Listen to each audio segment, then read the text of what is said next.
Welcome students, welcome to Shakti NEET Academy. So நம்ம physicsல வந்து இன்ட்ரெஸ்டிங்கான questions வந்து பார்த்துட்டு இருக்கோம். இன்னைக்கு நம்ம பார்க்க போற டாபிக் வந்து systems of particles and rotational motion.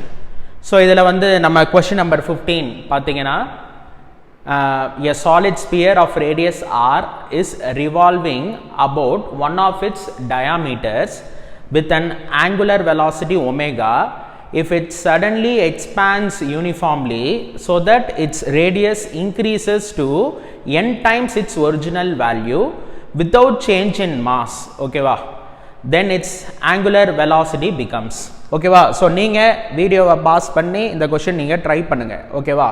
அதுக்கு அப்புறம் நீங்க என்னோட சொல்யூஷன் வந்து நீங்க பார்க்கலாம், okay va. இப்போ எப்போதுமே வந்து ஒரு क्वेश्चन அப்படினா ஒரு சிம்பிளா வந்து நம்மளால ஒரு டயகிராம் வரைய முடியுதா அப்படிங்கறது நம்ம பார்ப்போம். டயகிராம் வரைஞ்சோம் அப்படினா ஒரு பெட்டர் கிளாரிட்டி வந்து கிடைக்கும், ஓகே.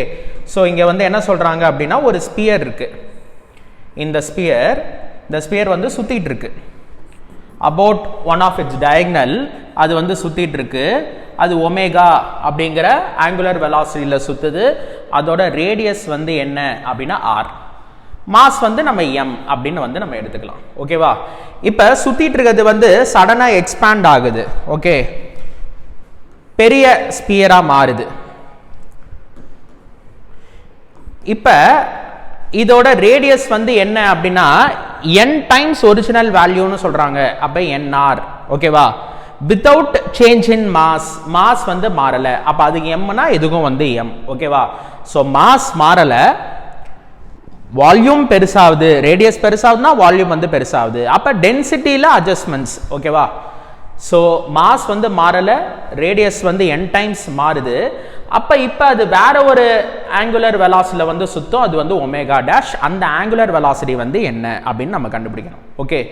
ஸோ இது என்ன கான்செப்ட் அப்படின்னா law of conservation of angular momentum.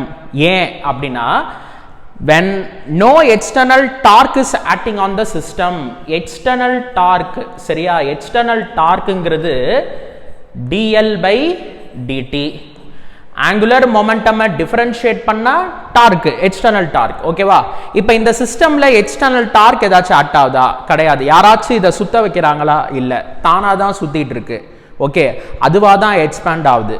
அப்ப நோ எக்ஸ்டர்னல் டார்க், ஓகே. எதை டிஃபரன்ஷியேட் பண்ணா ஜீரோ வரும்? கான்ஸ்டன்ட்டை டிஃபரன்ஷியேட் பண்ணா தான் ஜீரோ வரும், ஓகேவா. டார்க் ஜீரோ அப்படின்னா ஆங்குலர் மொமெண்டம் வந்து ஜீரோ. ஆங்குலர் மொமெண்டம் அப்படிங்கிறது i omega, i1 omega is equal to i2 omega dash, okay. முன்னாடி அதுக்கு இருந்த moment of inertia into angular velocity, அதுக்கப்புறம் இருக்கிற மொமெண்ட் ஆஃப் இனர்ஷியா, அப்புறம் அதோட angular velocity, okay.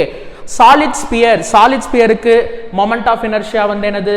2/5 mr² into omega is equal to, இங்க அதே மாதிரி 2/5 m, r வந்து nr, ரேடியஸ் வந்து nr, அப்ப n² r² into omega dash. So இதில் இப்போ என்னென்ன கேன்சல் ஆகுது அப்படின்னா 2/5 m r² cancel, 2/5 m r² வந்து cancel, okay. So omega dash is equal to omega divided by n², ஓகேவா. ஸோ உங்களுக்கு இது ஈஸியாக புரிஞ்சிருக்கும்னு நினைக்கிறேன். ஸோ இந்த கொஸ்டின் பிடிச்சிருந்துச்சு அப்படின்னா நம்ம சேனலை வந்து லைக் பண்ணுங்க, ஃப்ரெண்ட்ஸுக்கு வந்து ஷேர் பண்ணுங்க, ஓகே. அண்ட் நம்ம வந்து ஏப்ரலில் உள்ள எவ்ரி சண்டேஸ் வந்து நம்ம ஃப்ரீ நீட் மாடல் எக்ஸாம் வந்து கண்டக்ட் பண்ணிட்டு இருந்தோம், ஓகே. ஸோ போன சண்டே நிறைய ஸ்டூடெண்ட்ஸ் வந்தாங்க. சப்போஸ் நீங்கள் மிஸ் பண்ணியிருந்தீங்க அப்படின்னா அடுத்த சண்டே நீங்கள் அவசியம் வந்து வாங்க, இந்த சண்டே வாங்க. உங்களுக்கு வந்து 3 ஆப்பர்ச்சுனிட்டி இருக்குது. 6th கண்டக்ட் பண்ணோம், அடுத்து 13th, 20, 27, ஓகேவா. ஸோ வந்த ஸ்டூடெண்ட்ஸுக்கு வந்து நம்ம ஃபிசிக்ஸ் புக்கு 11th புக்கு வந்து இஷ்யூ பண்ணோம். ஸோ நீங்கள் அட்டன் பண்ணீங்க அப்படின்னா உங்களுக்கு வந்து 11th புக்கு கிடைக்கும். அதுக்கப்புறம் அடுத்த வீக்கு 12th புக் வந்து கிடைக்கும். ஸோ லொக்கேஷன் உங்களுக்கு தெரிஞ்சிருக்கும். திருச்சியில் வந்து ஆக்ஸ்ஃபோர்ட் இன்ஜினியரிங் காலேஜ், மதுரையில் வந்து சாய்ராம் பாலிடெக்னிக் அருப்புக்கோட்டை ரோட்டில் இருக்குது, இது வந்து மணப்பாறை ரோட்டில் இருக்குது. அவசியம் வாங்க, இது வந்து உங்களுக்கு ஒரு ப்ராக்டிஸாக இருக்கும். எக்ஸாம் டைம் வந்து ஆக்சுவல் நீட் எக்ஸாம் மாதிரி தான், 2 to 5, ஓகேவா. தேங்க்யூ.